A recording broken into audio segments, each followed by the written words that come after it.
మీ business ఏదైనా మీ ఊర్లో promotion చేయాలంటే అది సుమన్ టీవీతోనే సాధ్యం. ఇప్పుడే సంప్రదించండి. నమస్తే, వెల్కమ్ టు సుమన్ టీవీ. ప్రస్తుతం అయితే మనం సైదాపూర్ మండలంలోని పెరకపల్లె గ్రామంలో యాసంగిలో వడ్లు అంటే ఒక సీడ్ కంపెనీకి సంబంధించినటువంటి వరినైతే ఇక్కడ వాళ్ళు రైతులైతే వేయడం జరిగింది. అంటే వాళ్ళు మీకు పంట పండినా పండకపోయినా కూడా మీకు నష్టపరిహారాన్ని మేము అందిస్తామని కూడా రైతులకు చెప్పి ఇప్పుడు మాకు ఆ నష్టపరిహారాన్ని ఇవ్వడం లేదంటూ కూడా మమ్మల్ని అవస్థలు పెడుతున్నారంటూ కూడా వాళ్ళైతే మన సుమన్ టీవీని అయితే సంప్రదించడం జరిగింది. అంటే ఆరుగాలం పండించినటువంటి పంటను మేము పండించి వాళ్ళకి ఇవ్వడం జరిగింది. ఈ తూకంలోనూ కూడా మమ్మల్ని మోసాలు అయితే వాళ్ళు ఆ కంపెనీ వాళ్ళైతే మోసం చేయడం జరిగిందని కూడా ఇక్కడ రైతులైతే ఆరోపిస్తున్నారు. అసలు ఏం జరిగింది అనేది కూడా మనము రైతులైతే ఉన్నారు, ఇక్కడ అడిగి తెలుసుకుందాం. అంటే చెప్పండి అన్న, ఏం జరిగింది అసలు? మీకు ఏ కంపెనీకి సంబంధించినటువంటి సీడీసీ మీరు ఏం జరిగింది అసలు? నా పేరు రమేష్, మాది పెరకపల్లి, సైదాపూర్ మండల్. మేము యాసంగిలో బేయర్ కంపెనీ వాళ్ళది ఒక వెరైటీ పెట్టినాం. ఫస్ట్ వాళ్ళు ఏమని చెప్పారు అంటే, మీకు పంట వచ్చినా రాకున్నా క్వింటల్ వచ్చినా 2 క్వింటల్ వచ్చినా మీకు 70,000 నష్టపరిహారిస్తాం, సీడ్ కాస్ట్ ఫ్రీ ఉంటుంది, అది మేల్ చాపింగ్ చేస్తాం, మొగసాలు మేమే కోస్తాం, దానికి కూడా ఫ్రీ ఉంటుంది అని అన్ని చెప్పి మాయమాటలు చెప్పారు. దానికి చాలా కష్టం చేసినాం. అన్ని పెట్టుబడులు పెట్టేస్తే తీరే సమయానికి మేల్ చాపింగ్ మీరే చేసుకోవాలని చెప్పారు. సీడ్ కాస్ట్ కట్ చేసిర్రు. ఈ 70,000 ఓను 60,000 రూపాయలే ఇస్తాం. ఇప్పుడు మీకు 60,000 రూపాయలకు మీకు అన్ని అంతటా బయట మేము 60,000 ఇస్తాను, మేము కూడా 60,000 ఇస్తామని మళ్ళీ ఇప్పుడు చెప్తారు. ఇది ఎంతవరకు కరెక్ట్ అని మేము అడిగితే, అందరికి ఇచ్చినాం, మీకు గంతే ఇచ్చినాం, అంతకంటే ఎక్కువ రావు మీ పైసలు. మళ్ళా వడ్లు జోకేటప్పుడు కూడా ఇక్కడ జోకకుండా వాటిని తీసుకొని పోయి అక్కడ మీకు ఇక్కడ జోక్కుంటే 55 కిలోలు 60 కిలోలు వస్తే వాళ్ళు 50 కిలోలు వచ్చింది మీ బ్యాగ్ అని చెప్పి 20 బస్తాలు జోకితే మీ 10 క్వింటాల వడ్లు అయినాయి. తూకంలో కూడా ఇట్లా వేసి మమ్మల్ని అన్ని రకాలుగా మోసం చేసి పెట్టుబడులకు కూడా లేకుండా వేయింది. వేరే వాళ్ళకు లోకల్లో మేము అదే వేరే క్రాప్ వేయిపజేస్తే మాకు ఎకరానికి 70,000 వచ్చినాయి. దీనికి ఇప్పుడు రూపాయి మిగిలే పరిస్థితి లేకుండా పోయింది. మందులు కొడితే 20,000 అయినాయి, మోసాలు కోసి వాటిని పట్టిస్తే 20,000 అయినాయి. నాటేసేటప్పుడు అదనంగా దీనికి 3,000 అయితే దానికి 6,000 రూపాయలు తీసుకున్నారు లేబరు. మొత్తానికి ఇప్పుడు అలా శూన్యం అయిపోయింది. కనీసం 70,000 వస్తే మేమైనా ఆ పెట్టుబడులను వస్తాయి అనుకుంటే అదేం లేదు, అన్ని ఎత్తుకొని పోయారు. మీకేం రావు, ఒక లెక్క కూడా చెప్పలేదు ఇప్పటి వరకు మాకు. అంటే మీరున్నారు, మీరు ఎంత ఆ సీడ్ను ఎన్ని ఎకరాల్లో ఆ సీడ్ను సాగు చేసిరు, మీకు ఎంత అది దిగుబడి వెళ్ళింది అందులో?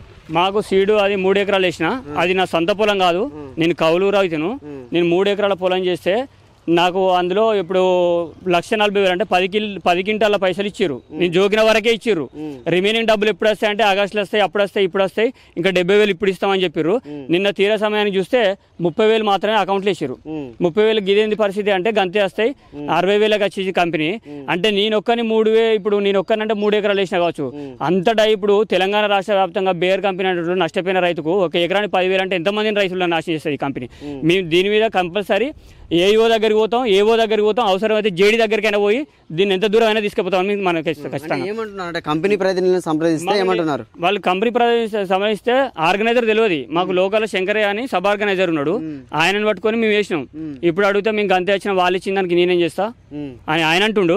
మామిడి శ్రీనివాసు దుద్దినపల్లి ఆయన అంటాడు గంతే వస్తాయి మీకు ఇంకా మీరు ఇంకా ఎండిపోయింది, అదైంది, ఇట్లా అయింది, మీకు మొత్తమే డబ్బులు రావు, ఇంకా మీ గురించి కొట్లాడినా. మరి అప్పుడు మీరు పని చేసేటప్పుడు మమ్మల్ని నిలబెట్టి కట్టెపట్టుకొని పని చేయించారు. అది మీరు చేయకపోతే మీకు పైసలు రావు, మీ సీడే ఫెయిల్ అవుతుంది అని బెదిరించారు. అప్పుడు మమ్మల్ని నిలబడి ఒడ్డు మీద ఉండి పని చేయించాడు. నారు పోతేనే నువ్వు నారు గిట్లని పోసినా ఈ నారు కరెక్ట్ అయినా దున్నిపారే నారు అని బెదిరించినోడు ఇలా మళ్ళీ ఉల్టా బెదిరిస్తాడు. అంత ఘోరం అయిపోయింది పరిస్థితి. అంటే మీరేం చెప్తున్నాను, మీరు ఎన్ని ఎకరాలు వేసారు, మీకు ఎంత రావాలి డబ్బులు? మేము 2 ఎకరాలు వేసినాం. 3 ఎకరాలు వేసినాం కానీ ఎకరం ఎండిపోయింది. 2 ఎకరాలకు ఇస్తా అన్నాడు. 14 బ్యాగులు పంపిస్తే 8 క్వింటాలకు డబ్బులు పంపించారు అంతే. అంటే ఇప్పుడు సీడ్ కాస్ట్ ఫస్ట్ తీసుకోండి అన్నారు, తర్వాత తీసుకున్నారా? మరి తీసుకున్నారు. ఇప్పుడు ఎకరాన 3,000 చొప్పున cutting, male cutting female cutting తోని 3,000తో కట్ చేసుకొని ఇచ్చారు. మీరు ఎంత నష్టపోయారు? మొత్తం మేము చాలా నష్టపోయినాం.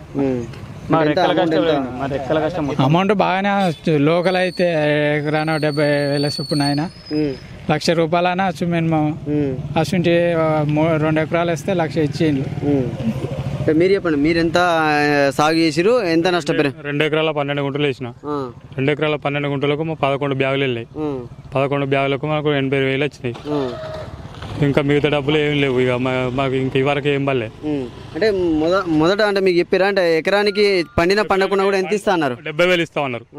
పండకున్నా కానీ 70,000 ఇస్తామన్నారు ఎకరానికి. అట్లాంటివి ఇప్పుడు మాకు వచ్చిన వడ్లకే డబ్బులు ఇచ్చారు. మిగతా వాటికి మాకు డబ్బులు ఎలాంటి డబ్బులు ఇవ్వలేక అంటే ఎట్లా ఎందుకు మరి అది సీడ్ ఫెయిల్ అయిందా ఏంది అసలు కారణం ఏంది అసలు దిగుబడి రాకపోవడం ఏంటంటే మనకు వాళ్ళు ఇచ్చిన సీడే మనం తయారు చేసింది కాదుగా. వాళ్ళు ఇచ్చిన సీడే వాళ్ళు చెప్పినట్టే మనం వాళ్ళు చెప్పిన విధంగానే మనం చేసినాం.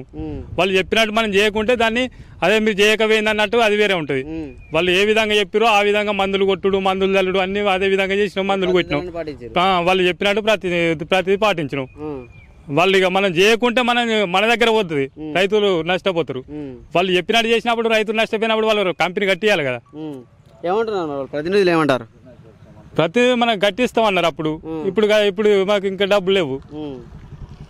సో అంటే చూడవచ్చు ఫస్ట్ సీడ్ వేసే తరుణంలో కూడా మీకు అన్ని డబ్బులు మేము ఇస్తాము, పంట వచ్చినా రాకుండా కూడా దిగుబడి వచ్చినా రాకుండా కూడా 70,000 రూపాయలు మీకు ఎకరానికి చెల్లిస్తాం అని చెప్పినటువంటి సీడ్ కంపెనీ వారు ఇప్పుడు మాకు డబ్బులు చెల్లించలేదు, మేము చాలా వరకు నష్టపోయాము, ఆ డబ్బులు అడిగితే కూడా వాళ్ళు ఇవ్వట్లేదని కూడా ఇక్కడ వీళ్ళైతే రైతులైతే వాపోతున్న పరిస్థితి ఉంది. కెమెరామెన్ శేఖర్తో సతీష్, సుమన్ టీవీ, సిద్దిపేట నుండి.